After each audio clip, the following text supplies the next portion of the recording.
For years, I thought Donald Trump was full of crap when he was saying stuff like this. 12 years or something like that. Every year they audit me. I will absolutely give my return, but I'm being audited now for 2 or 3 years, so I can't do it until the audit is finished, obviously. You never give a tax return when you're being audited. You know I get audited every single year. But I can't release tax returns when there's an audit. Because it's under audit. I'll release them when the audit's completed. Nobody would release when it's under audit. I've had audits for 15 or 16 years. Every year I have a routine audit. Under audit, when the audit's complete, I'll release them. Almost every lawyer says you don't release your returns until the audit's complete. When the audit's complete, I'll do it. Well, I'm not releasing the tax returns because, as you know, they're under audit. The president is under audit. It's a routine one. It continues. We're under the same audit that existed, and so nothing has changed. As I've told you, they're under audit. They have been for a long time. They're extremely complex. People wouldn't understand it. And it got so blown up that even the IRS came out and released a statement that said, yes, Donald Trump is under audit. However, that's not stopping him from releasing the returns. And Donald Trump played smart when he said, hey, you know, my lawyers say don't release my tax returns while I'm going through an audit. I understood. I said, okay, cool, let's keep pushing. When he became president, the Democrats wanted the tax returns, but not in a way that you think. The reason the committee wanted Trump's taxes in the first place was to make sure the IRS was handling them properly. Now, I know what you're thinking. The Democrats wanted them to exploit him for the next election or whatever. But no, there's law for this.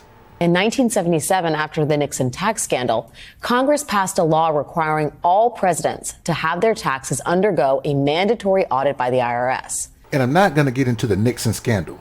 But what I will say is, when you have one party in power, the other party want to put a check on the president by looking at his finances to make sure he's not doing anything nefarious. But there was an issue with Trump and his administration and his IRS. We now know that when President Trump became President Trump, that audit didn't happen. For 4 years, Donald Trump was not audited when he was president. And that was the first time since that law was passed in the 1970s. In that years-long audit that Trump was so concerned about over the last 8, 9, 10, 15 years, we're finally starting to see why he never really wanted his stuff to be out there and any audits to be had, especially when he was president. New York Times, Trump could owe more than $100 million in taxes as a result of the IRS inquiry. Former President Donald Trump could owe more than $100 million in taxes as a result of a years-long IRS inquiry into claims of huge losses on his Chicago skyscraper. The news organization reported Trump claimed massive financial losses twice, first on his 2008 tax return when he said the building, then mired in debt, was worthless, and again in 2010 when he shifted its ownership into a new partnership also controlled by Trump. The 2008 claim resulted in Trump reporting losses as high as $651 million for the year, and there is no indication it drew an IRS challenge, the outlets reported. Then, Trump lawyers enabled further claims of losses in 2010 by shifting the Chicago Tower into another partnership, DJT Holdings LLC. In the years that followed, other Trump businesses, including golf courses, will be shifted into the same partnership, which his lawyers used as the basis to claim more tax-reducing losses from the Chicago Tower. That move sparked the IRS inquiry. Those losses added up to $168 million over the next decade. The outlets calculated the revisions sought by the IRS could result in a tax bill of more than $100 million.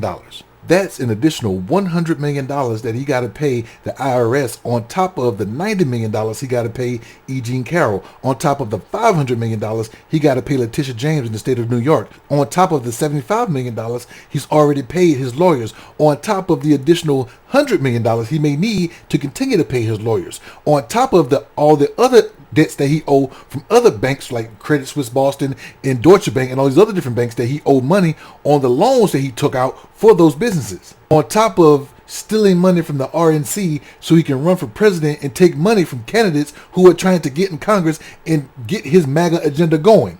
But MAGA wants this man to be president. What do you think?